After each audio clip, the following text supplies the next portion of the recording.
नमस्कार माझ्या शेतकरी बांधवांनो, आशा आहे की तुम्ही आनंदात असाल। आता आम्ही पण आनंदात आहोत। बघा, आम्ही फिरायला आलो आहोत शेतामध्ये। संध्याकाळचे 5-5:30 वाजलेले आहेत। मी आणि माझा मित्र साजन आम्ही दोघेही फिरायला आलो। चला म्हटलं एक व्हिडिओ बनवून घेऊ, म्हणून हा व्हिडिओ बनवतोय खास आपल्या शेतकरी बांधवांसाठी। मित्रांनो, शेतकऱ्यांची अतिशय दयनीय अवस्था झाली आहे का, हे आज या व्हिडिओमध्ये मी तुम्हाला सांगणार आहोत। तर मित्रांनो, तुम्ही माझे मागचे व्हिडिओ बघितले असेल। मला एकरी सोयाबीन टाकलं होतं मी 5 एकरमध्ये। 5 एकरमध्ये मला एकरी 10 क्विंटल सोयाबीन झालं, 10 क्विंटल। आणि 5 एकरमध्ये 50 क्विंटल सोयाबीन झालं, 50 क्विंटल सोयाबीन झाले। तरीही मित्रांनो मला परवडलं नाहीत। मला वाटत नाही की यवतमाळ जिल्ह्यामध्ये कोणालाही एकरी 10 क्विंटल सोयाबीन झालं असेल। 5 एकरमध्ये 50 क्विंटल सोयाबीन कोणालाही झालं असेल। मला झालं आहे, तरीही परवडलं नाही मित्रांनो। का परवडलं नाहीत? की सरकार आपल्याला सोयाबीनला भाव देत नाहीत, कवडीमोल भाव देत आहे। तर एवढा चांगला वर्ष पडूनही जेव्हा परवडत नाहीत, सोयाबीन माझा गेला 37-38 रुपयाने गेला मित्रांनो, 37-3800 रुपयाने क्विंटल मागे। 10 क्विंटल नेलं आहे तर फक्त 37,000 38,000 यायचं। त्यात अडत, त्यात भाडा, त्यात सर्व खर्च असे करून मित्रांनो मला सोयाबीनचं खर्च मी सुरुवातीपासून लिहिलं। सोयाबीन असो, कापूस असो, सगळ्यांचं ही अवस्था आहे। 2024मध्ये जे काही खर्च झाले माझ्या शेतामध्ये ते टोटल लिहिलं आहे मी, टोटल। आणि सर्व हिशोब काढलं आहे तर मला काहीच परवडलं नाही मित्रांनो। शून्यचा शून्य, जेवढा खर्च झाला आहे तेवढाच माझा खर्च झाला आहे मित्रांनो, पूर्ण शून्य।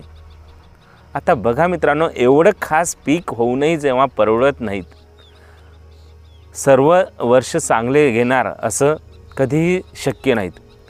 एखादा वर्ष येतो शेतकऱ्यांसाठी चांगला, त्यात जर भाव भेटत नसेल तर कधी होणार शेतकरी सुखी?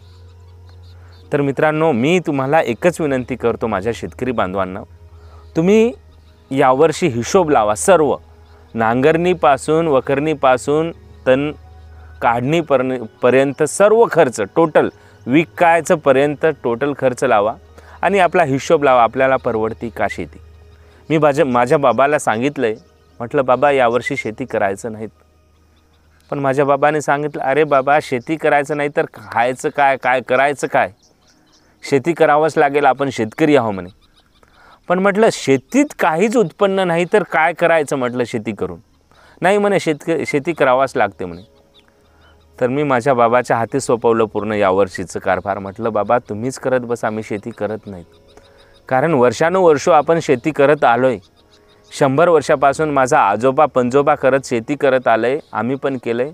शेवटी काही शिल्लक नाहीत आणि आपण हेच करत आलो आहे। तुम्ही आजूबाजू बघा, आपल्या शेतकरी मालक जे आहेत ते सर्व कंगाल झाले शेती करत करत। आणि जे वेगवेगळे धंदा करते, जे वेगवेगळे व्यवसाय करते, ते खूप काही करते समजा।